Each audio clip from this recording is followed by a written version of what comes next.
द्वार रूपता होने पर भी गुरु का जो समादर है वो संप्रदाय की परंपरा की दृष्टि से करना चाहिए, ऐसा श्री पुरुषोत्तम जी ने निर्णय दिया। अब आगे इस विषय को बता रहे हैं। द्वारत्वंच सांप्रदायिकस्यैव ज्ञेयम्। द्वार रूपता भी जो हमारे सांप्रदायिक गुरु हैं उन्हीं की जाननी चाहिए। यो वक्ति न्याय रहितम विना न्यायम शृणोति यः तौ उभौ नरकम घोरम व्रजतः कालम अक्षयम। जो व्यक्ति न्याय रहित बोलता है, गलत बोलता है, सोचे बिना बोलता है, और जो बिना सोचे सुनता है, ऐसे ही दोनों ही लोग नरक को प्राप्त करते हैं, अक्षय नरक को प्राप्त करते हैं। इति महाकुल प्रसूतोपि सर्वयज्ञेषु दीक्षितः सहस्र शाखाध्यायी च न गुरु स्यात् अवैष्णवः। बहुत बड़े कुल में जिसका जन्म हुआ हो, सभी उत्तम यज्ञों के अंदर जो व्यक्ति दीक्षित भी हो, वेद की हजारों शाखा का जिसने अध्ययन किया हो, फिर भी अवैष्णव हो तो वो गुरु नहीं हो सकता है। इति अवैष्णवोपदिष्टेन मंत्रेण नरकम व्रजेत पुनश्च विधिना सम्यक वैष्णवात् ग्राह्येत गुरोः। अवैष्णव के द्वारा उपदिष्ट मंत्र का श्रवण करने पर नरक की गति होती है, इसलिए फिर से विधि पूर्वक अच्छे प्रकार से जो है वो वैष्णव गुरु से मंत्र ग्रहण करना चाहिए। इति च पंचरात्रात्, ये भी पंचरात्र में वचन हैं। पुनः इनका तात्पर्य प्रशंसार्थ है, ठीक है ना। तो अवैष्णव जितने भी होते हैं वो सब बेकार हैं ऐसा नहीं, पर हम जिस संप्रदाय की बात कर रहे हैं यहाँ हमें अवैष्णव का कोई कार्य नहीं है, उस दृष्टि से ये बात कही जा रही है।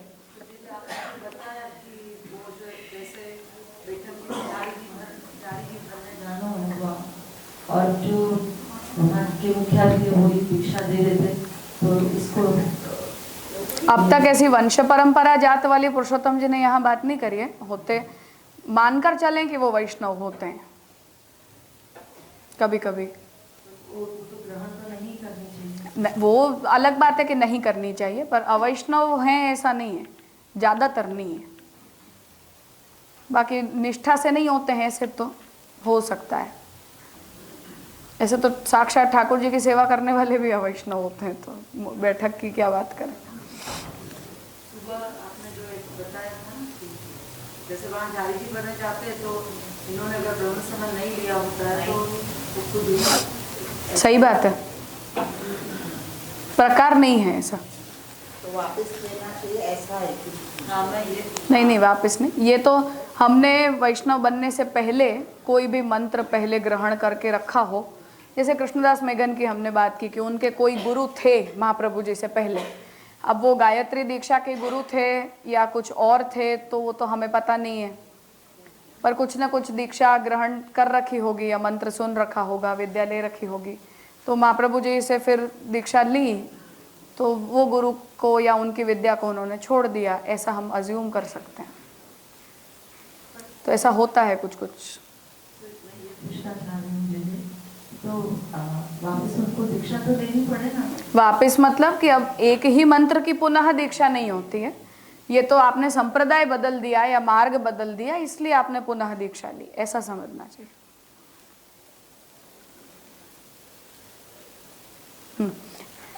अवैष्णवोपदिष्टन्तु पूर्व मंत्र वरद्वयम पुनश्च विधिना सम्यक वैष्णवाद ग्राह्यते गुरोः ग्राह्येत गुरोः। यहाँ भी यही कहा है कि अवैष्णव के द्वारा उपदिष्ट जो भी मंत्र हो उसको छोड़कर और फिर से विधि पूर्वक वैष्णव गुरु से मंत्र ग्रहण करना चाहिए। इति पाद्मोत्तर खंड द्वात्रिंशाध्यायात च, पद्म पुराण के उत्तरखंड के 32वें अध्याय में ये बात कही गई है। एवं सति प्रतिपद्य गुरुम यस्तु मोहात् विप्रतिपद्यते सकल्प कोटि नरके पच्यते पुरुषाधमः इति जातीयकाः पूर्वोक्त दोषा अपि तंत्र पुराण आदिषु उपलभ्यमानाः सांप्रदायिक गुरु त्यागादि विषया एव बोध्याः। इसलिए प्रतिपद्य गुरुम यस्तु, यहाँ जो ये बात कही गई कि हमें अपने गुरु का कभी त्याग नहीं करना चाहिए, गुरु की अवहेलना हमें कभी नहीं करनी चाहिए, ये सब वचन फिर जब आपने वैष्णवीय दीक्षा किसी दूसरे गुरु से ग्रहण की तब तो प्राप्त हो जाएंगे। वैसे कृष्णदास मेघन ने एक गुरु छोड़कर महाप्रभु जी को गुरु बनाए, तो वहाँ भी ये दोष प्राप्त हो जाएगा कि आपने अपने गुरु को छोड़ दिया या अपने गुरु की अवहेलना कर दी। तो उसे बता रहे हैं कि ऐसी स्थिति में तंत्र पुराण वगैरह में प्राप्त सांप्रदायिक गुरु त्याग के बारे में ही इस वचन को समझना चाहिए। अन्य किसी भी प्रकार से किसी ने कोई व्यक्ति में गुरु भाव रखा हो तो उसके त्याग से ऐसा दोष लगता है, ऐसा इस वचन का तात्पर्य नहीं लेना चाहिए। पर आपने एक संप्रदाय में दीक्षा ली और 10 दिन बाद आप बोलो हम दूसरे संप्रदाय में जा रहे हैं, ऐसे सब संप्रदाय स्विच नहीं होते हैं।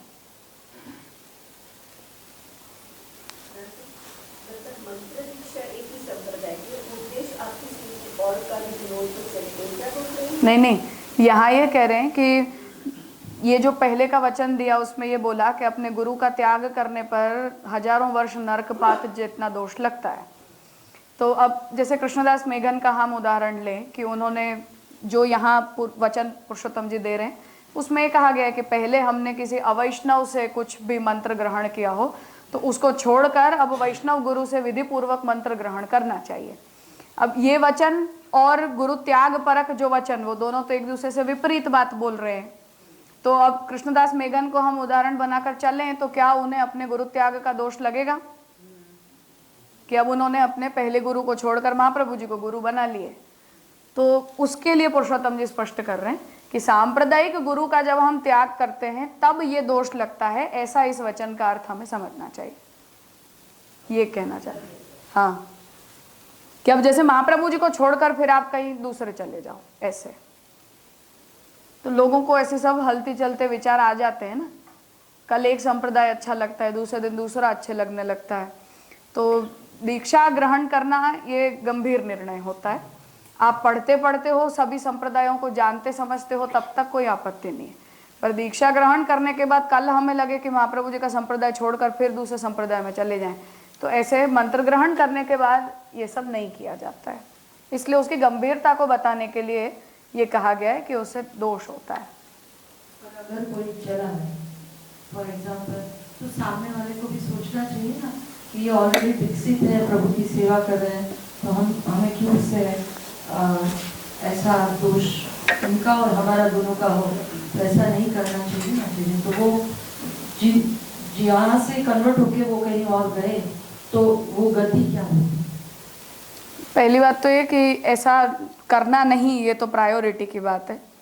किसी ने कोई भी स्थिति में कर दिया और सामने वाले ने स्वीकार भी लिया तो कोई उन दोनों को उस समय हम कुछ कहने नहीं जा सकते हैं। अब फल जो होगा वो होगा, उन्हें जो भी द्रोह वगैरह लगेगा वो लगेगा, क्या करें।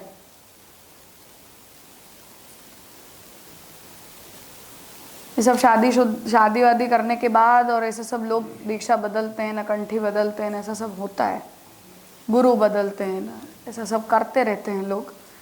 तो लोगों को तो मन में ऐसा भाव आ जाता है तो कर जाते हैं, इतनी गंभीरता से सब नहीं करते हैं।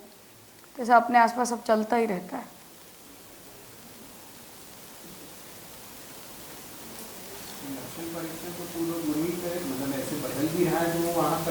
वहाँ भी करना ही चाहिए, दोनों को ही अपने जो गुरु हैं उनके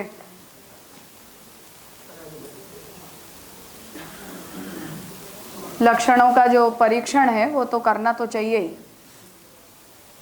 पर अब ये सब लोक व्यवहार में जैसे कर्ण के लिए बात आती है कि उसने बोला नहीं कि मैं शूद्र हूँ, सूत पुत्र हूँ, मतलब पहले उसने अपने को जो पता था वो बोल दिया। पर परशुराम जी ने बोला कि तुम सूत हो ही नहीं सकते हो।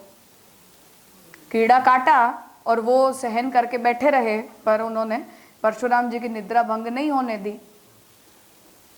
तो परशुराम जी ने ही बोला कि तुम सूत पुत्र हो ही नहीं सकते। पर अब सामने वाले को पता ही नहीं है तो क्या करें। कर्ण को तो नहीं पता था कि वो कुंती जी का पुत्र है, क्षत्रिय है, तो उन्होंने तो तब तक अपनी जो आइडेंटिटी थी वो बोली थी। फिर तो भी श्राप लग गया बेचारों को कि तुमने झूठ बोला। तो अब वो तो यही सोचेगा कि बिना बात श्राप लगा ना मुझे, हम क्या करें, उसमें पता नहीं हो तो क्या करे कोई व्यक्ति। तो परशुराम जी ने तो यही बोला कि तुमने छल किया मेरे से, छल से विद्या ले ली, झूठ बोले, तुम सूत पुत्र नहीं हो। ये सहन शक्ति का जो धर्म है वो सूत में प्रकट ही नहीं हो सकता है, तुम क्षत्रिय हो। तो कर्ण को भी डाउट हो गया, पता नहीं है कोई व्यक्ति क्या करे इसमें, अनाथ जैसा है ना ये, तो माता ने छोड़ दिया था। तो अब ये परशुराम जी को क्रोध आ गया तो आ गया, श्राप लगा तो लगा, श्राप भुगतना भी पड़ा ही। अर्जुन के हाथों इसीलिए मृत्यु हो गई उसकी। ठाकुर जी ने भी कितने अच्छे से उस चांस को ले भी लिया। तो अर्जुन को ठाकुर जी उकसाते रहे कि मारो मारो मारो। अर्जुन ने बोला कि निशस्त्र के ऊपर नहीं हाथ उठा सकते। तो उन्होंने कहा कि तुम नहीं कर रहे हो, तुम तो श्राप चरितार्थ कर रहे हो। तो उसको तो इसकी मृत्यु का ऐसा ही विधान है। तो अब कोई क्या करे इसमें, तो बेचारा मोहरा बन गया ना। हमें भी देखते हैं तो दुख तो लगता ही है। नहीं नहीं, वो बात सच है, पर परशुराम जी ने जो श्राप दिया, वो जो केस हुआ है, उसमें तो बेचारे की गलती नहीं है ना। उसने सूत पुत्र खुद को जो पता है वो कह दिया, पर उसने तो आजीवन सूत पुत्र की गाली सुनी है। तो ये बात है ऐसा, इसमें हर समय में ऐसा निर्णय नहीं दे सकते। जैसे कर्म मार्ग वाला अगर भक्ति मार्ग में आया, इसको क्या सिखाई जाएगी? संप्रदाय के हिसाब से तो कर्म मार्ग में तो केवल गायत्री दीक्षा ही होती है, या अग्निहोत्र वगैरह की जो दीक्षा होती है, उससे अपने मार्ग का कोई विरोध नहीं है। कर्म मार्ग वाला जिसमें गायत्री लिया है और वो शिफ्ट हो रहा है भक्ति मार्ग में या पुष्टि भक्ति मार्ग में? वो शिफ्ट नहीं होते हैं एक्चुअली, एक एडिशनल आइडेंटिटी एक्सेप्ट करते हैं। तो उसके अंदर इस तरह का नहीं नहीं, वो मार्ग भेद नहीं है उसमें ऐसा। हाँ, चर्षणी के जैसे हर जगह घूमते रहेंगे, अब उसकी गति ऐसी है। अब होती है लोगों की ऐसी मनोवृत्ति, उनका कहीं मन नहीं लगता है। हर दूसरे दिन नए नए विचार आते रहते हैं, एक जगह चित्त नहीं लगता है, चलते रहते हैं। इस केस के अंदर ये जो कर्म मार्गी है, जैसे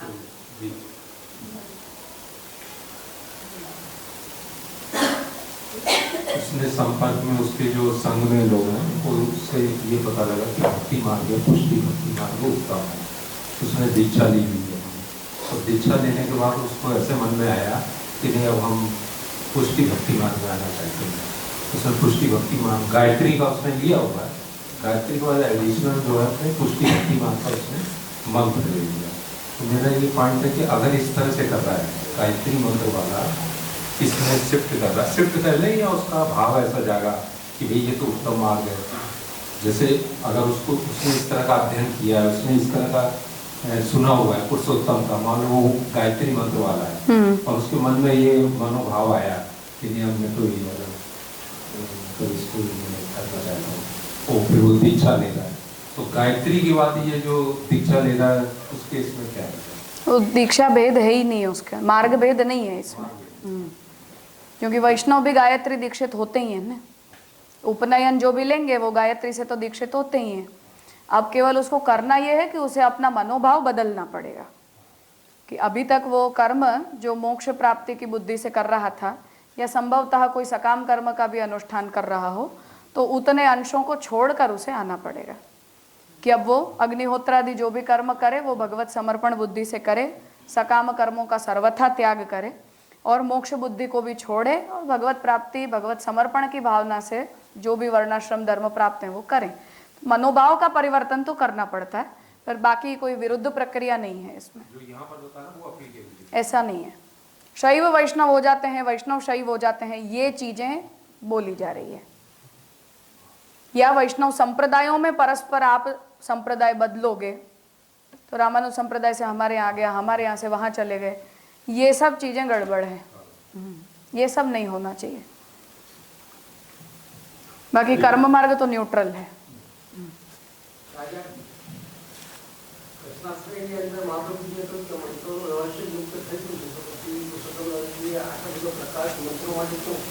मंत्रों के लिए नहीं किया है, हमारे मंत्र के लिए किया है।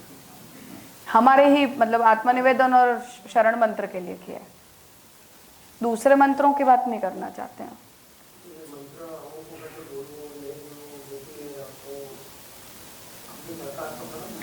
वो इसलिए क्योंकि अब हम अपने मंत्र को मंत्र तो कहते ही हैं, उसे अमंत्र तो नहीं बोलते, उसकी दीक्षा भी देते हैं। इसलिए शास्त्र या शास्त्र परंपरा के लोग हमसे ये पूछते हैं कि अब आपने जो इस परंपरा को चलाया या इस प्रक्रिया को आप चला रहे हो, उसका क्या स्वरूप है। तो उसकी स्पष्टता हमें संप्रदाय की तरफ से देनी पड़ती है कि हम अपने मंत्र का क्या स्वरूप मानते हैं, क्या प्रयोग मानते हैं। ये भी जो ये विषय चल रहा है, तो मैंने जब भी दीक्षा ली तो मेरे को हमने साथ में ली। ये पता नहीं था कि मेरे पाप कर्म जो है उनको गुरु भी उनके मतलब भागीदार बनते हैं। तो ये जो अभी मेरे को ये समझ में आ रहा है, अभी ये विषय पूरा चल रहा है, तो जितने भी गुरु दीक्षा दे रहे हैं तो उनकी तो बहुत दुर्दशा हो रही है, क्योंकि इस तरह से जो हो रहा है तो सही बात है। शिष्यों का भी इतना उत्तरदायित्व है कि गुरु की कोई भी इस तरह पाप कर्म न करे, ताकि वो ऐसी कोई उनको ये नहीं होनी चाहिए। और सही बात है। कोई स्कूल में जाते हैं तो ग्रेजुएशन के लिए सर्टिफिकेट मिलता है तो नौकरी मिलती है, तो ऐसे कोई भी आगे टपक पड़ता है मार्ग में हमारे जैसे, हमको तो अभी के पास से थोड़ा समझ में आ गया है अभी, लेकिन इस तरह ज्यादातर ये हो रहा है, तो ये जो इसका कोई समाधान। इसीलिए पुरुषोत्तम जी ने वही कहा कि हम तत्काल श्रद्धा देख सकते हैं। गुरु की ये जिम्मेदारी है कि वो अपने शिष्य के आचरण को देखता रहे, चेक करता रहे कि वो क्या कर रहा है क्या नहीं कर रहा है। उपदेश देना भी उसका धर्म है। हम तुम जैसा चाहो ऐसा करो ऐसा बोलकर छूट नहीं सकते, तो वो हमारा उत्तरदायित्व है, तो उसे गुरु को अच्छी तरह से निभाना ही चाहिए। तो दोनों तरफी बात है ये। इसलिए पुरुषोत्तम जी ने कहा कि अब कोई व्यक्ति 50 साल के बाद क्या करेगा ये हमें क्या पता, 20 साल के बाद क्या करेगा ये हमें क्या पता, पर इतना है कि आपने ही अपने कर्तव्य को सच्चाई से पूरा नहीं किया और सामने वाला ये बोले कि हमें तो कभी किसी ने पढ़ाया ही नहीं, तो हमारी जिम्मेदारी है, वो गुरु की रिस्पॉन्सिबिलिटी है कि आपने उन्हें बिना समझाए दीक्षा दे दी, बिना पूछे दीक्षा दे दी, उसे कर्तव्य का बोध नहीं दिया या उसे दीक्षा के लिए मना नहीं कर दिया। तो उतने अगर आप सीरियस नहीं रहते हो तो डेफिनेटली गुरु का दोष है वो। पर हम अपनी तरफ से सब कुछ पूरा करते हों या पूरा करने की कोशिश करते हों, फिर भी सामने वाला व्यक्ति जो है वो रिस्पॉन्सिबल बिहेवियर करे तो टोक सकते हैं, बोल सकते हैं, उससे ज़्यादा नहीं कुछ कर सकते। इसीलिए पुरुषोत्तम जी ने बात कही कि वो दोनों तरफा है, ये चीज़ दोष है लगता है। ये शास्त्र इसीलिए कहता है ताकि गुरु जिम्मेदारी से व्यवहार करना सीखें। केवल मंत्र देना ये आपका कर्तव्य नहीं है, उसके बाद की सारी जिम्मेदारी भी आपकी है। तो उपनयन संस्कार के मंत्रों में भी शास्त्र ये कहता है कि बच्चा उत्पन्न करके और उसे पालने की जितनी जिम्मेदारी गुरु की जिम्मेदारी है। कि आपने दीक्षा दी या जो भी उपनयन जिस संस्कार जिसका भी लिया, तो जो शिष्य होते हैं वो तो गुरुकुल में जाकर पढ़ते थे ना, तो गुरुकुल जो है वो तो गुरु का घर है अपना, और वो उन बच्चों को अपने गुरुकुल में लेकर जा रहा है, तो वो माँ के जितनी जिम्मेदारी जो है वो गर्भ से उत्पन्न करके और आजीवन उसका पालन पोषण करने की जितनी जिम्मेदारी गुरु की जिम्मेदारी होती है। इसीलिए उनमें फिर माता पिता का भाव किया जाता है कि वो हमारे माँ पिता जैसे ही हैं, क्योंकि हम उनके हाथों बड़े हुए हैं। तो वो शास्त्र उसकी अवेयरनेस गुरु और शिष्य दोनों को देना चाहता है। इसलिए शिष्य के लिए भी यही महाप्रभु जी ने जिज्ञासु पद का प्रयोग किया है, एक लक्षण कि वो जिज्ञासु होना चाहिए। तो उसकी जो जिज्ञासा है वो सतश्रद्धा रूप होनी चाहिए, और वो सतश्रद्धा से जन्य जो बाह्य धर्म है उनके अनुसरण में उसकी तत्परता दिखनी चाहिए। वो देखकर गुरु को दीक्षा देना चाहिए। तो वो परस्पर रिस्पॉन्सिबिलिटी है जो दोनों को फुलफिल करनी चाहिए। शिष्य को भी बिना सोचे समझे नहीं लेना चाहिए, गुरु को भी बिना देखे देना नहीं चाहिए। ऐसा तो कोई अपना बच्चा लेकर आ गया, कोई अपनी पत्नी लेकर आ गया, 2 दीक्षा। और श्याम काका जी के साथ ऐसा पूना में एक वैष्णव ने 4-5 शादियां की और 4-5 को ब्रह्म संबंध कर। अब 2-3 साल में मिले तो नई पत्नी, नया ब्रह्म संबंध। अब पुरानी पत्नी ब्रह्म संबंध लेकर डिवोर्स हो गया, अब वो अपने घर में क्या कर रही है कौन देखने जाएगा। तो फिर तो अब श्याम काका जी कोई ऐसी नवी विवाहता को लेकर आते हैं, बोलते हैं 2-3 साल साथ में रहो फिर बोलना। अब ऐसा पत्नी को लेकर आके ब्रह्म संबंध की बात मत करो कि विवाह हुआ है और दीक्षा दो, कि अब साथ रहोगे फिर देखेंगे। व्यक्तिगत भी ऐसा नहीं है कि पति करता है तो पत्नी को करना चाहिए, पर अब तलाक होने के बाद तुम अपने घर में क्या करोगे, वैष्णव न रहे तो तब से श्याम काका बोलते हैं कि अब तो मैं ऐसा कहता हूँ कोई लेकर आता है तो, कि 2-3 साल साथ रहो, 2-3 एनिवर्सरी हो जाए, बच्चे जन्म जाए, उसके बाद फिर ब्रह्म संबंध की बात करेंगे हम। तो वो पूना के भाई को ऐसा शादी करने का शौक था, 4-5 शादियां की, जितनी बार जाओ उतनी बार नई पत्नी दिखाई। अब ऐसा सब हो जाता है ना। अब हमने तो उस पति की शक्ल देख के दे दिया था कि अब तुम विवाह करके आए हो, पढ़ा लिखा दिया, बोल दिया, पर अब तो तलाक ही हो जाए तो कोई क्या करे इसमें।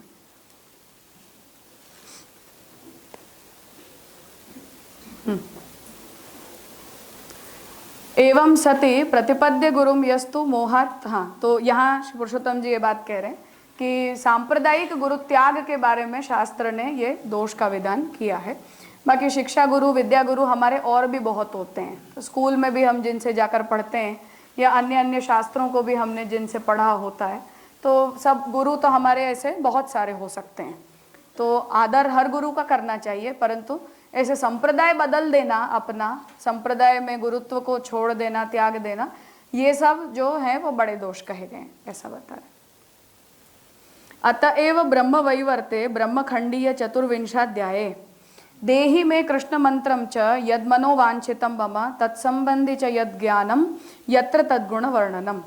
तो इति नारदेन विज्ञापितो ब्रह्मा। तो नारद जी ने जो है वो ब्रह्मा जी से ये विज्ञप्ति की कि मुझे कृष्ण मंत्र प्रदान करो जो मुझे मनोवांछित है, मैं चाहता हूँ कृष्ण मंत्र प्राप्त करना, और उसके संबंध में जो भी ज्ञान है और भगवान के गुणों का जो वर्णन है वो भी आप मेरे सामने करो। ये जिज्ञासुता है जो यहाँ नारद जी ब्रह्मा जी के सामने प्रकट कर रहे हैं। तो महाप्रभु जी ने जिज्ञासुरादरात ऐसे कह के और शिष्य के लिए जो जिज्ञासा पद का प्रयोग किया है, जिज्ञासु का जो लक्षण बताया है, वो यहाँ जैसे नारद जी प्रकट कर रहे हैं जिज्ञासा कि मुझे कृष्ण मंत्र लेना है, मुझे उसके संबंध में जो भी धर्म है वो भी मुझे जानने हैं, भगवान के गुणों का वर्णन भी आप मुझे करके बताओ, ये जिज्ञासुता है। तो वो शिष्य को प्रकट करनी चाहिए। जबरदस्ती गुरु बोले लाओ चलो तुम दीक्षा ले लो, ऐसे नहीं करना चाहिए। पत्युः मंत्रम पितुः मंत्रम न गृह्णीयाद विचक्षणो विरक्ताश्रमिणं चैव न पुत्र सुखदायकम इत्यादिकम हेतुपूर्वकम उक्त्वा। तो पत्युः मंत्रम पितुः मंत्रम न गृह्णीयाद विचक्षणो, तो पति से मंत्र, पिता से मंत्र विचक्षण को नहीं लेना चाहिए। विरक्ताश्रमिणं चैव न पुत्र सुखदायकम, जैसे विरक्त कोई व्यक्ति होता है उसे अपना पुत्र सुखदायी नहीं लगता है, ऐसे ये मंत्र ग्रहण नहीं किए जाते। इस प्रकार से हेतु पूर्वक कह के महेश्वरः तव गुरुः। तो नारद जी ने ब्रह्मा जी से पूछा, तो ब्रह्मा जी तो नारद जी के पिता हैं, इसलिए ब्रह्मा जी ने ये कहा कि पिता से मंत्र ग्रहण नहीं करना चाहिए, जो है पति से भी मंत्र ग्रहण नहीं करना चाहिए, इसलिए महादेव जी तुम्हारे गुरु हैं, वो तुम्हें कृष्ण मंत्र देंगे। ऐसा बोलकर ब्रह्मा जी ने नारद जी को महादेव जी के पास भेजा। महेश्वरः तव गुरुः प्राक्तनीनः पुरातनो गच्छ वत्स शिवम शांतम शिवदम ज्ञानिनाम गुरुम।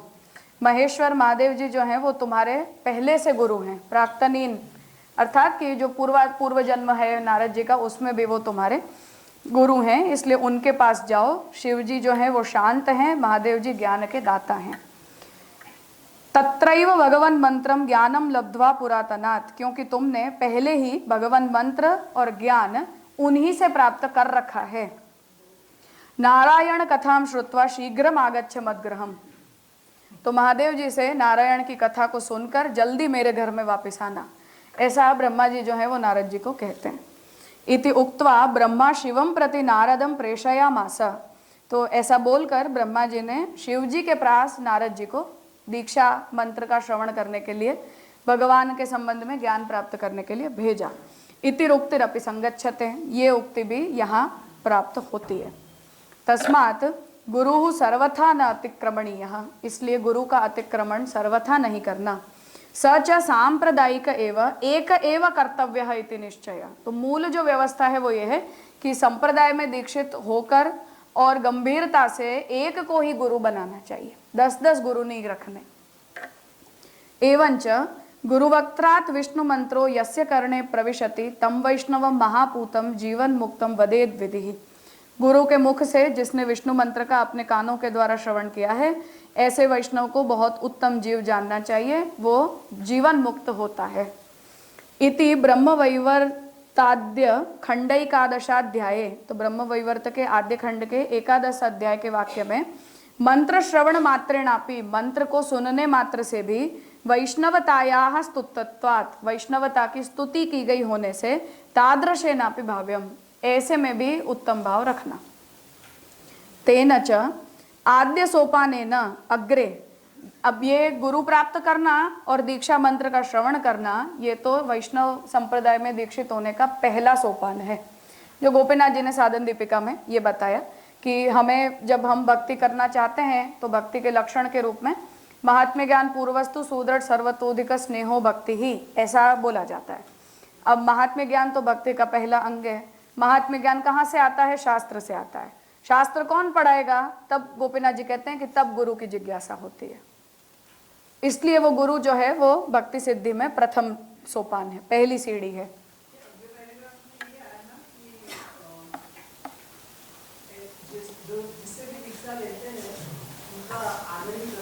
हाँ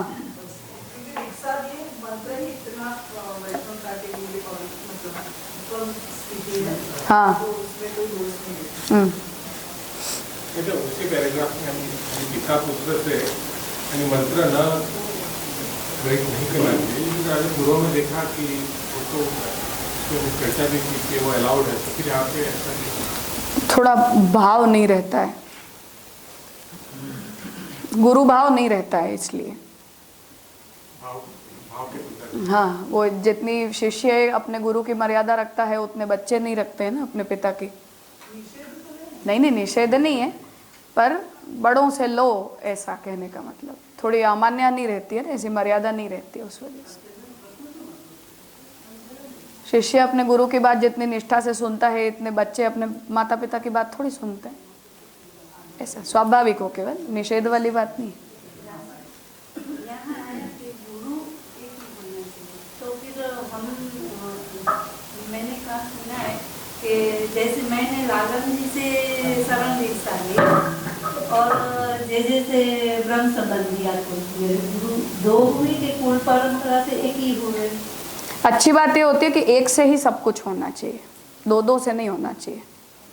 कोई परिस्थिति ऐसी हो कि तो उस हिसाब से होता है तो। अब वो तो इसीलिए मैंने कहा कि सारी हमारी आधुनिक समस्याएं हैं कि अब जिनसे हम दीक्षा लेते हैं वो आगे जाकर हमें पसंद आने बंद हो जाते हैं, फिर हम एक नए विद्या गुरु की खोज में निकलते हैं और उनसे हमने दीक्षा नहीं ली हुई होती है, वो हमें पढ़ाते हैं।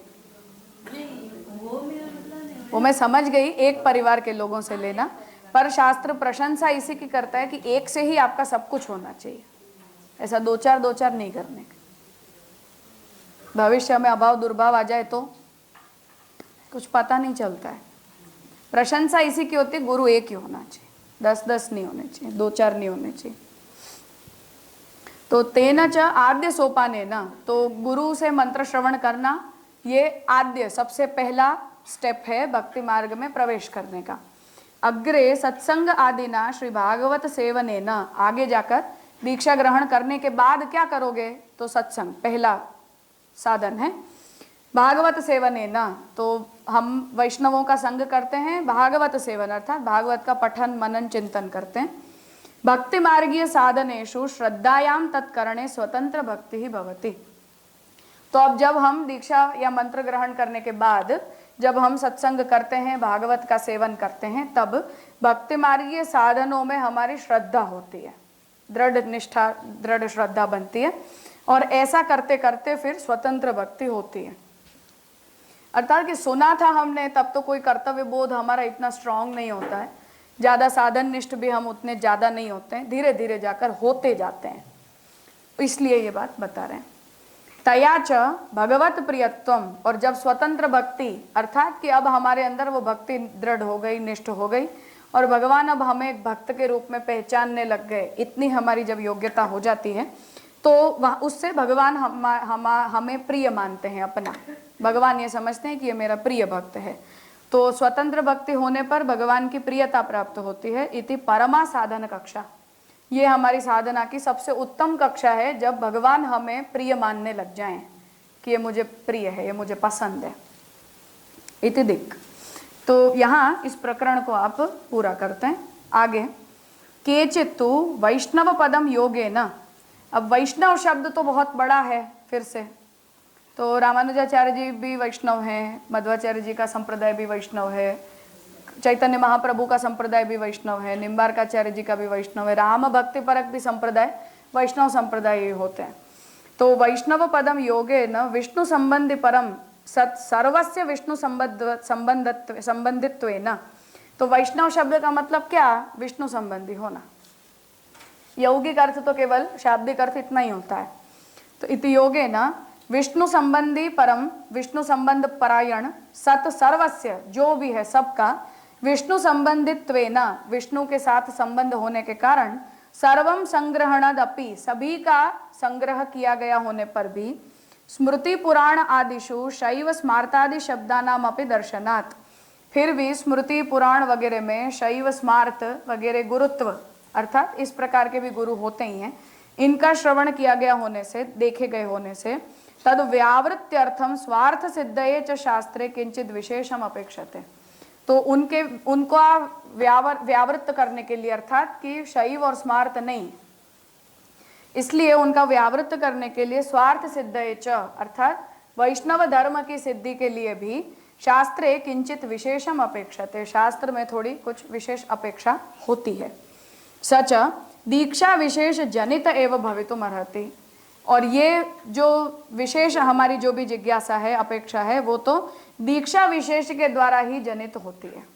अर्थात कि अब तुम शैव नहीं, तुम स्मार्त नहीं, ऐसा हमारा जो एक क्लियर आइडेंटिफिकेशन होता है वो बिना दीक्षा नहीं होता है।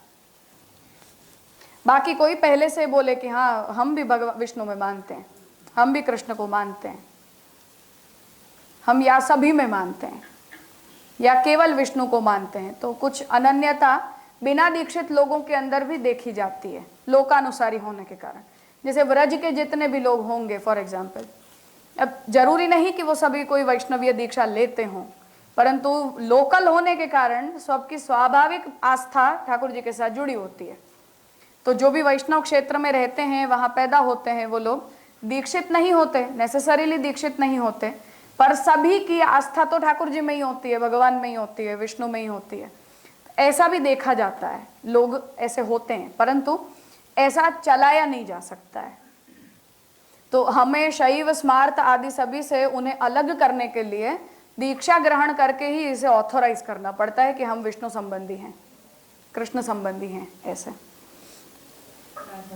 उसके पहले एक क्वेश्चन कि इसमें आपने स्वतंत्र भक्ति बहुत ही जो वहाँ है, तो आपने कहा कि जो भक्त है जिसने दीक्षा प्राप्त की, तो ठाकुर जी को भी उनसे इतना ही स्नेह हो गया, आपने ऐसा कुछ होगा हाँ। तो जैसे छोटे बच्चों को तो हम दिलवा देते हैं ब्रह्म संबंध, तो वहाँ उनकी अवस्था तो ये कुछ होती ही नहीं, तो वहाँ तक उनको परिपक्व होना नहीं दिलवानी चाहिए। हाँ, तो उनका वो अवस्था तक उनको परिपक्व पहले होने देना चाहिए। हाँ। उसके बाद वो दूसरी वाली दीक्षा। आत्मनिवेदन नहीं होना चाहिए ऐसे। मैंने मेरा ही उदाहरण दिया था ना पहले एक बार, तो हाँ, तो काका ने हमने भी ऐसा पूछा था, हमारा क्यों नहीं हुआ? तो काका ने बोला, पूछा कब तुम लोगों ने, कब पूछा? तो जिज्ञासा ही प्रकट नहीं की, इच्छा ही प्रकट नहीं की। तो हमें भी तब तक कभी ऐसा फील नहीं हुआ था कि कुछ कमी पड़ रही है अपने में। तो जो भी सेवा सब बड़ों के साथ मिलती थी तो करते ही थे, उम्र भी छोटी थी, तो कोई ज़्यादा स्वतंत्र सेवा मिले ऐसी कोई अवस्था भी नहीं थी। और जबलपुर में श्याम काका जी ने एक वैष्णव को ब्रह्मसंबंध दे रहे थे, तो काका ने बोला कि तुम लोग बाहर जाओ। तब हमें पहली बार ऐसा फील हुआ कि अपने में कुछ नहीं है अभी। तो श्याम काका जी को भी पता नहीं था, उन्होंने पूछा ब्रह्मसंबंध नहीं हुआ है, ऐसा पूछा था। तो मैंने कहा नहीं हुआ है। फिर घर जाके काका से पूछा कि नहीं, क्यों नहीं हुआ हमारा? तो काका ने ऐसा ही जवाब दिया था कि तुम लोगों ने पूछा ही नहीं, कभी इच्छा प्रकट नहीं की, जिज्ञासा प्रकट नहीं की। तो ये तो जिम्मेदारी से होता है ना, माँ बाप थोड़ी निर्णय ले सकते हैं ऐसा, आत्मनिवेदन के विषय में नहीं ले सकते हैं। शरण मंत्र ग्रहण करने की जहाँ तक बात है, तो माता पिता ऐसी अपनी जिम्मेदारी से बच्चों में वैष्णवीय संस्कार प्रकट हों ऐसी सद्भावना से करवाते हैं। पर आत्मनिवेदन जो है वो तो व्यक्ति का स्वतंत्र निर्णय ही होना चाहिए, वो किसी का चेहरा देखकर नहीं दिया जा सकता है। या वंश परंपरा जात होने मात्र से नहीं दिया जा सकता है। तो कर्तव्यनिष्ठ हम हों, समझें, लिखें, पढ़ें और आजीवन उस धर्म का अनुसरण करने की अपने में तत्परता हो, उसके बाद व्यक्ति स्वतः ये निर्णय करे कि अब हम आत्मनिवेदन लेंगे, तभी होता है। हाँ, तो हमारे मन में ऐसी इच्छा ही ना आए कभी, तो दुर्भाग्य की बात है ना, अच्छा थोड़ी है ये।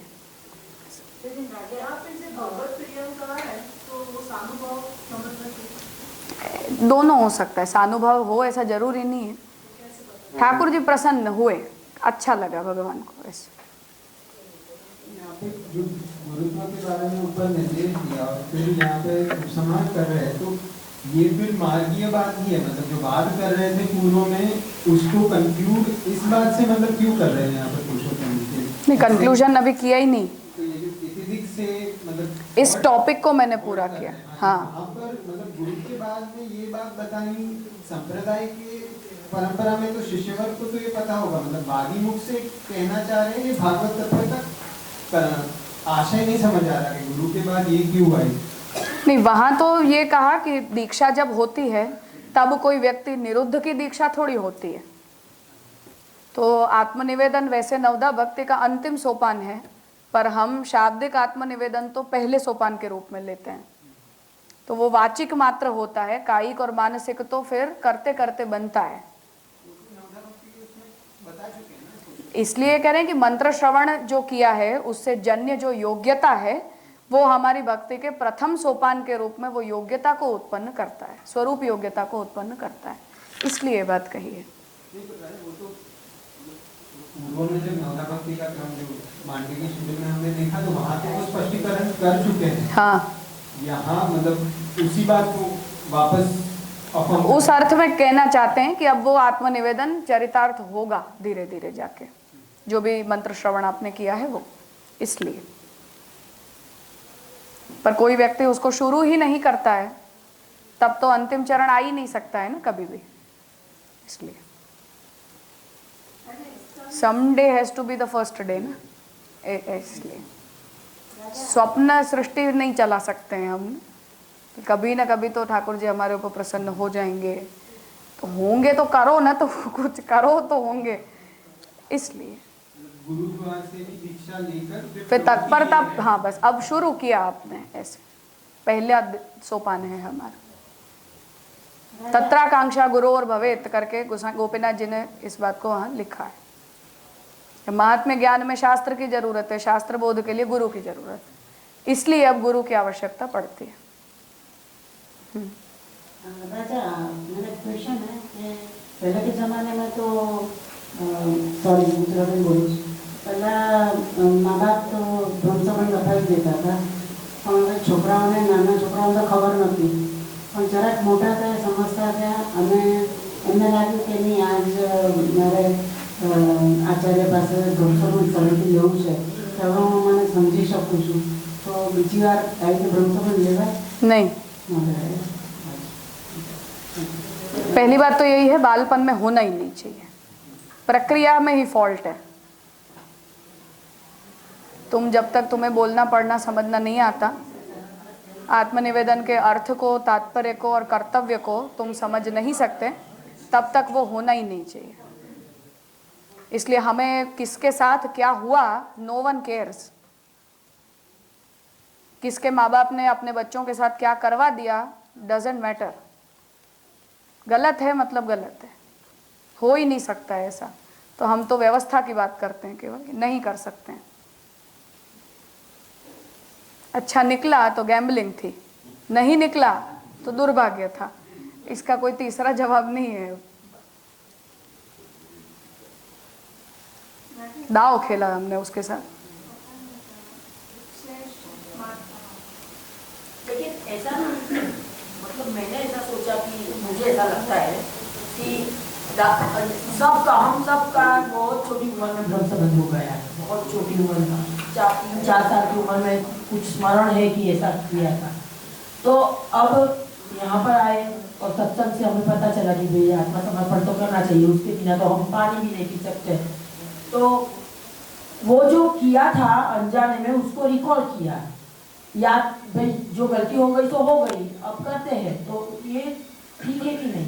और इसलिए जिस दिन आपने सेवा शुरू की वो आपका आत्मनिवेदन का दिन है।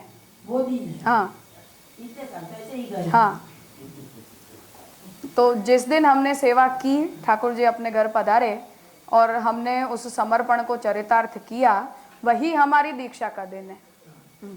ये इसलिए दूसरी बार दीक्षा लेने की जरूरत नहीं है, नहीं, उसको याद करके शुरू करो। हाँ, तो हमें यही मानना चाहिए कि आज ही हमारी दीक्षा हुई है। 4-5 साल की उम्र में कुछ हुआ ही नहीं था, यही नियम है।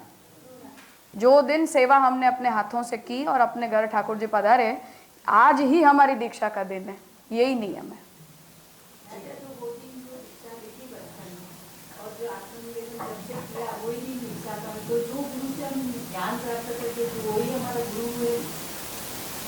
फिर से मैं ये कह रही हूँ कि जो कालिक समस्या है उसे रिकॉल मत करो, ये आधुनिक प्रॉब्लम्स हैं, इसे सिद्धांत से कोई लेन देन नहीं है। मैं वही कह रही हूँ, सिद्धांत से इसे कोई लेन देन नहीं है। जो व्यवस्था है वो ये है, हमें इतना पता होना चाहिए। एक्सीडेंट था, वो टकरा गए हम किसी के साथ, दाव खेला, हमारे माँ बाप ने खेला, हमने खेला और गुरु खेल गया, तीनों खेल गए। हम तो बीच में कहाँ आए, 3-4 साल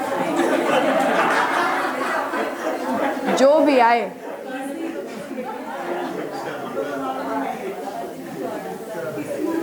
तो हम वाल्मीकि की पत्नी के जैसे नहीं करना चाहिए। हमारे माँ बाप के दोष में हम भी प्रतिभागी, ऐसा। उनकी पत्नी के जैसे हम ये बोल दें कि तुम करते हो, तुम्हारा धर्म है, मैं क्या करूं, ऐसे नहीं हम जवाब देते ना, इसलिए।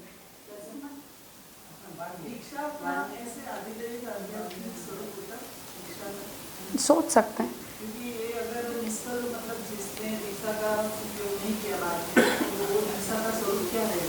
कुछ नहीं, वाचिक थी और चली गई। ठाकुर जी ने उस सेवक को अपने सामने कभी देखा ही नहीं, तो भगवान उसे आइडेंटिफाई ही नहीं करते हैं कि तुम, ये मेरा सेवक है भी। सेवा करता है तो ठाकुर जी पहचानते हैं कि तुम सेवा करते हो, तो तुम सेवक हो। करते ही नहीं हो, कभी दिखाई नहीं देते हो, तो याद भी नहीं रखते हैं। हुआ और चला गया।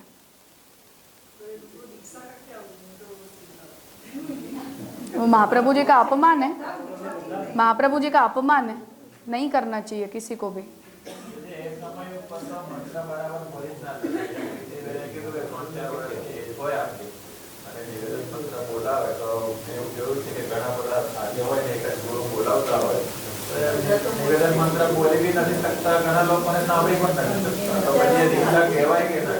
मैं वही कह रही हूँ, जिस दिन आप सेवा शुरू करते हो वो आपकी दीक्षा का दिन है। टाइम पास है, टाइम पास है, नाटकबाजी के अलावा उसमें कुछ तत्व नहीं है। जो नवरत्न में आ गए, कथा निवेदने चिंता त्याज्य श्री पुस्तक विनियोगों की सात त्याज्य समर्थी होता है। तो यहाँ पर ये अपने समझा था, यहाँ पे ये समझा था कि जो अभी विषय चल रहा है कि हम तो अनजान थे, 4 साल के थे और हमें तो ज्ञान नहीं था। तो यहाँ पर तो ये आ रहा है कि ये वाली चिंता आपको अगर हो रही है तो ये चिंता नहीं करनी चाहिए, क्योंकि महाप्रभु जी साक्षी है। आपने ने ऐसे समझा है, वो तो ज्ञानाद अथवा ज्ञानाद कृतम आत्मनिवेदनम तैहि साकृत प्राणे, वो बात है वहाँ। फिर से मैं यही कह रही हूँ कि अब हम, जैसे ये प्रश्न हो रहा है कि क्या अब हम आत्मनिवेदित हैं ही नहीं, तो इस प्रश्न का भी कोई मतलब नहीं है अब, है ना। तो 40 साल बाद ये बात बोलने का मतलब क्या है कि क्या हम आत्मनिवेदी हैं ही नहीं। तो सेवा कर रहे हो, ठाकुर जी पहचानते हैं आपको, तो आत्मनिवेदित हो, ऐसे तात्पर्य है उसका। इसी से जुड़ा हुआ क्योंकि विषय वो वाला चल रहा था इसमें। मान लीजिए किसी जीव ने 10 साल में या 12 साल में उसका ब्रह्म संबंध उसके माता पिता ने कराया और वो उसका दीक्षा का गुरु हुआ। बाद में मान लीजिए वो 30-40 की एज के अंदर उसको समझ में आया या उसको अच्छे बड़े लोगों का उसने साथ किया, उसको पता लगा कि जिससे हमने दीक्षा ली वो तो महाप्रभु जी के सिद्धांत पे नहीं चल रहा है। किसी भी व्यक्ति विशेष का नाम नहीं ले रहे हैं जनरली, कि उसको बाद में ये पता लगा कि ये तो महाप्रभु जी के सिद्धांत पे नहीं चल रहा है। तो जो गुरु जो अपने यहाँ चल रहा है, जिसने दीक्षा दी है, वो आपका गुरु है। बाद में शिष्य को पता लगा ये तो भाई इनका आचरण से, और इससे तो पता लग रहा है कि ये महाप्रभु जी के सिद्धांत के गुरु जो चल रहे हैं, तो उस केस में क्या होगा? जो हमारा दीक्षा वाला गुरु है उसका क्या होगा? एक्सीडेंट हो गया हमारा, ऐसे गुरु का दोष नहीं, सारा शिष्य का दोष है। दोनों का है, शिष्य तो उस समय अज्ञान था। फिर भी दोनों का है। हम जानवर तो नहीं है ना कि धक्का मारा और चलते बने। नहीं, लेकिन वो तो माता पिता का है, चलो ऐसा बोल दो। हम माता पिता को हम ऐसा नहीं बोलते हैं कि आप गलती हो, तो माता पिता जो करेंगे उसमें हम भी सहभागी हैं। इसीलिए मैंने कहा वाल्मीकि की पत्नी के जैसे ऐसा स्वार्थी बनकर हम नहीं बोलते हैं कि तुम्हारा काम था ना, तुमने देखा नहीं। तो ये अपने संस्कार नहीं है, इसलिए हम सब इक्वल रिस्पॉन्सिबल हैं, ऐसा हमें बोलना चाहिए। अगर ये बात है तो जो शिष्य है उसको जब ज्ञान हुआ तो उस गुरु को छोड़ दे। महाप्रभु जी गुरु हैं हमारे। अपने यहाँ दीक्षा प्रदान करने की भी जो परंपरा है, वो दीक्षा प्रदान करने की परंपरा में ऐसा ही बोला जाता है कि जो गुरु भी होते हैं, अर्थात जो भी गुरुद्वार भी होते हैं, वो भी महाप्रभु जी का स्मरण करके दीक्षा देते हैं। ठाकुर जी को जब पुष्ट करवाए जाते हैं तब भी उस विधि में गोसाई जी सबसे पहले मंगलाचरण का ही उच्चारण करने की आज्ञा देते हैं। तो चिंता संतान हंतारो यत्पादाम्बुज रेणवः, ये बोलकर ही हम उस क्रम को प्रारंभ करते हैं, ये लिखा गया है। तो जो भी व्यक्ति विशेष है वो भी महाप्रभु जी का स्मरण करके ही दीक्षा देता है, ये कर्तव्य के रूप में बताया गया है। इसीलिए मैंने कहा कि ये सब एक्सीडेंट्स हैं, व्यवस्था नहीं है। इसलिए अब हमारा एक्सीडेंट हो गया, हमारे हाथ पैर टूटे फूटे हैं, तो स्क्रू फ्रू लगा कर और हम अपना जीवन पुनर्जीवित करते हैं ना, बस ये ऐसी सब गेम है। जब सांध सूंध के और अपना जीवन आगे बढ़ाओ, ऐसा है ये सब। इसलिए उसमें हम व्यवस्था की चर्चा नहीं कर सकते हैं कि इसमें क्या करें, इसका कोई जवाब नहीं है। अब हम टकरा गए तो टकरा गए ने, अब नहीं होना चाहिए था, क्या करें अब आगे। भाई हॉस्पिटल में तुम पड़े हो तो जो भी हड्डी टूटी फूटी सांस सून के जिंदगी आगे बढ़ाओ ना, मरोगे तो नहीं ना। ऐसा एक्सीडेंट है ये सब कुछ। हमारी नियति है, हमारा प्रारब्ध होगा, उनका प्रारब्ध होगा कि हम एक दूसरे से टकरा गए। अब जीवन को आगे बढ़ाओ, महाप्रभु जी हमारे गुरु हैं, इसके अतिरिक्त इसका और कोई जवाब नहीं दिया जा सकता। क्योंकि शास्त्र की दृष्टि में ये ऐसे केस नहीं है जो 4 साल की उम्र में ब्रह्म संबंध ले लेते हैं। तो शास्त्र तो नहीं सोचता है कि ऐसा भी लोगों के साथ होता है, इसलिए तो हम तो ये सब जोड़ तोड़ करके और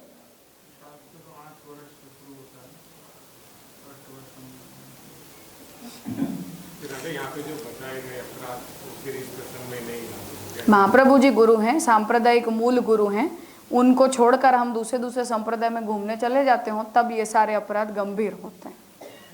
यही पुरुषोत्तम जी ने निर्णय देना चाहते हैं। लेकिन इसमें संप्रदाय चेंज नहीं होता है, पुष्टि मार्ग में। इसीलिए कह रही हूँ कि गुरु का त्याग करने पर जो नरकपात वगैरह के वचन पुरुषोत्तम जी ने दिए, वो मूल गुरु का त्याग करके आपने अपना संप्रदाय ही बदल दिया, उसका है।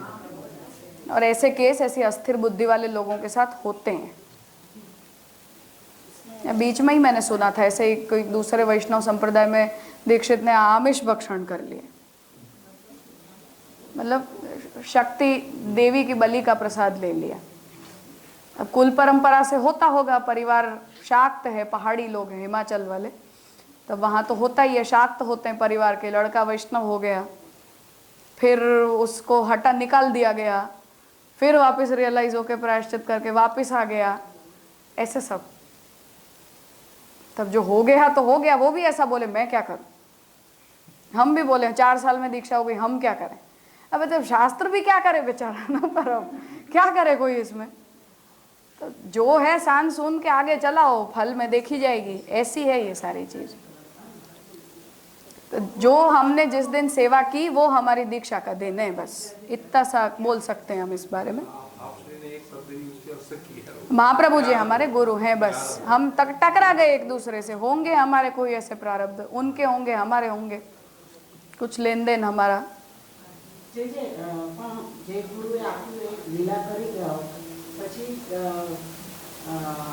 વૈષ્ણવના ખબર છે કે મને હવે આની અંદર ભાવ થયો છે, મને એમની પાસે સમજવા મળે છે, તો ગુરુનો હાથ તો હોવો જોઈએ ને માતા પર. તો मैं वही कह रही हूँ कि ये एक्सीडेंट्स हैं, बस इतना ही इसका जवाब है. ये व्यवस्था नहीं है, इसलिए व्यवस्था के संबंध में कोई भी उत्तर इन बारे में दिए नहीं जा सकते. क्या करें क्या ना करें इसका इस स्थिति में कोई जवाब नहीं होता है.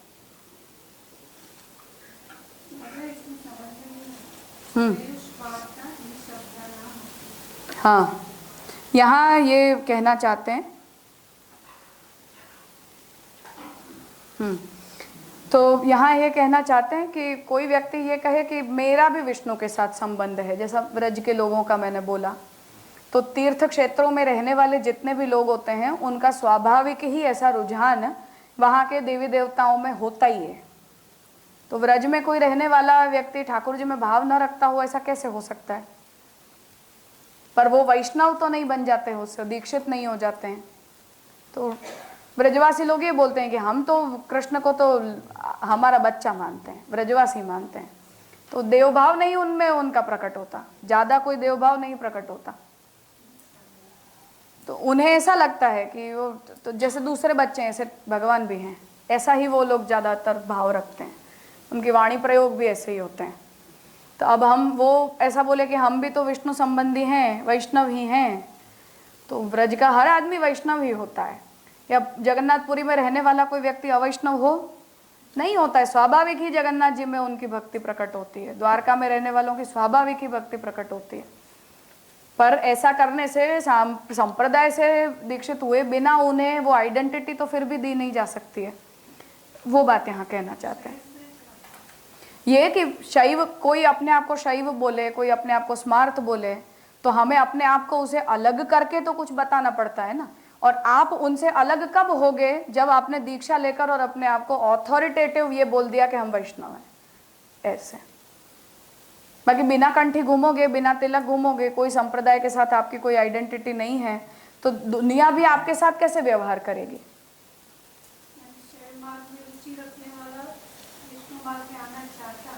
ऐसे नहीं. शैवों से मैं अलग हूं, मैं शाक्त से अलग हूं, मैं पंचदेवोपासकों से अलग हूं. ये अलग होने की आपकी एक ऑथोरिटेटिव आइडेंटिटी तो आपको दीक्षा से ही मिलती है, ये बताना चाहते हैं. बिना दीक्षा किसी भी देवता के प्रति सामान्य श्रद्धा होने के नाम पर हम अपने आप को मैं वैष्णव हूं ऐसा घोषित नहीं कर सकते हैं, और न ऐसा मान्य होता है, ये कहना चाहते हैं. तो तद व्यावृत्त्यर्थम, उनसे अलग करने, उनका व्यावर्तन करने के लिए, उन्हें भिन्न बताने के लिए, स्वार्थ सिद्धये च, और हम जो भी मार्ग में निष्ठ होकर अपना पुरुषार्थ करना चाहते हैं उसकी सिद्धि के लिए भी शास्त्रे किंचित विशेषम अपेक्षते. तो केवल अपना संबंध बता देने मात्र से सब कुछ सिद्ध नहीं होता है, कुछ विशेष की अपेक्षा होती है.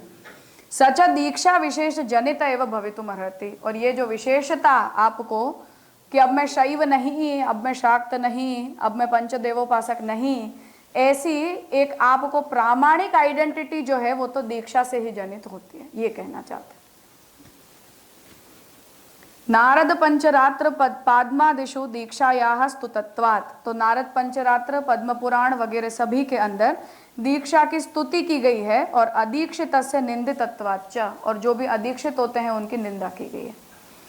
तो उसका अर्थ यह है कि दीक्षा जो है वो केवल एक फॉर्मेलिटी है, ऐसी बात नहीं है. यद्यपि वो फॉर्मल एडमिशन है, इसमें भी कोई संशय नहीं है, परंतु उसको नेगेट नहीं किया जा सकता है. हम ये नहीं बोल सकते हैं कि हमें तो भगवान से स्नेह है और हम अपनी तरफ से सब कुछ पाल ही रहे हैं, तो हमें दीक्षा से बंधने की जरूरत नहीं है. ऐसा बोलकर दीक्षा पद्धति का उच्छेद कोई व्यक्ति कर नहीं सकता है. उसकी गंभीरता समझाने के लिए ये बात बताना चाहता हूँ. अब आगे दीक्षा की जो द्विविधता है, आगमोक्त और स्वतंत्र, उसका वर्णन पुरुषोत्तम जी करेंगे. कल प्रातः काल उस विषय को हम देखते हैं. नहीं, पुरुषोत्तम जी अपनी तरफ से क्लेरिफिकेशन करना चाहते हैं, क्योंकि हम हर जगह ये बोलते हैं कि दीक्षा लो, दीक्षा लो, दीक्षा लो, बिना दीक्षा नहीं चलता है, बिना दीक्षा नहीं चलता है. तो उसकी जो सीरियसनेस है वो मूलतः बताना चाहते हैं. तो परिवार में जैसे कुछ लोग हैं, अदीक्षित हैं, अब सेवा संबंधी परिचर्या में हमने उनका समावेश करवा दिया, घर में आ गए, रसोई भी करो, घर का काम है, घर की काम की जैसे बाकी भी करो, ठाकुर जी के मंदिर में सोईनी भी कर दो, ठाकुर जी संबंधी कुछ परिचर्या है वो भी कर दो, ऐसा करके और हम सभी को एंट्री दे देते हैं, आ जाओ आ जाओ। अब अभी तक उनमें कोई जिज्ञासा नहीं है, ठाकुर जी के प्रति कोई भाव प्रकट नहीं हुआ, दीक्षा ग्रहण नहीं की, तो फिर शास्त्र वहाँ से उन्हें रोक देते हैं कि अदीक्षित से नहीं करवा सकते। तो अगर आपको भाव है, आपको श्रद्धा है, तो आप निष्ठ हो जाओ, और अगर अभी तक कच्चे हो, मन में कोई निर्णय नहीं ले सकते हो, तो वहीं जहाँ हो वहाँ रुक जाओ। तो ऐसी कुछ मर्यादाएं, कुछ नियम बनाने तो पड़ते ही हैं, इसलिए ये स्पष्टता करनी जरूरी है। दीक्षाहीन आप जो भी करते हो वो सफल नहीं है प्रक्रिया, क्योंकि आपको बंधना नहीं है। तो क्यों नहीं बंधना है? तो ये प्रश्न ही अपने आप में सामने वाले की निष्ठाहीनता को प्रकट कर देता है। जैसे लोग ये बोलते हैं कि हम पुष्ट नहीं करवाते ठाकुर जी, क्यों भाई? तो बिना पुष्ट किए हम करते रहेंगे, पर हम पुष्ट नहीं करवाएंगे। क्यों? लोगों को लगता है पुष्ट करवाने से हम बंध जाते हैं। बिना पुष्ट किए कुछ कुछ करते रहते हैं तो ठीक है, टाइम पास हो रहा है। तो ऐसे रोकना पड़ता है। जो मैंने कल वो चित्र सेवा वाली बात की, ये सब ऐसे शुरू हो जाते हैं। हम दर्शन के लिए मूर्ति लेकर आए, फिर वस्त्र लगा दिया, माला पहना दी, फिर भोग धर दिया सामने, पाठ करने लग गए। ऐसा करते करते सब कुछ शुरू हो गया, पर हम अब पुष्ट नहीं करवाएंगे, और हम पुष्ट न करवाने के बावजूद भी उन्हें भाव पुष्ट भी नहीं मानेंगे। पुष्ट मत करवाओ, कोई समस्या नहीं है, कोई अपने प्राण प्रतिष्ठा नहीं होती है, भाव पुष्ट होते हैं, पर हम उन्हें भाव पुष्ट भी नहीं मानते हैं। तो तुम न यहाँ के न वहाँ के, स्वतंत्र बुद्धि तुम अपनी चलाते हो, तो फिर वहाँ दीक्षा से रोकना पड़ता है कि बिना दीक्षा सेवा नहीं होती है, आत्मनिवेदन के बिना सेवा नहीं होती है, आत्मनिवेदन के बिना अंतरंग सेवा नहीं होती है। ऐसे करके किसी न किसी व्यक्ति को कहीं तो रोकना ही पड़ता है, नहीं तो अव्यवस्था होती है। तुम्हें करना है तो दीक्षा क्यों नहीं लेते? नहीं करना है तो दूर हटो, कुछ तो चाहिए ना, अर्धजरती थोड़ी चलती है। इसलिए स्नेह स्नेह बोलकर मजाक तो नहीं हो रहा ना ठाकुर जी के साथ। तब अपुष्ट हैं तो बोलेंगे मैं हूं कि नहीं, ठाकुर जी को भी लगेगा कि मैं भगवान हूं भी कि नहीं। तो 4 दिन तो भगवान मानकर उपचार किया और 5वें दिन भगवत बुद्धि की विस्मृति हो गई। ऐसे थोड़ी कर सकते हैं। इसलिए ठीक है, करते कल आगे 10 बजे प्रारंभ।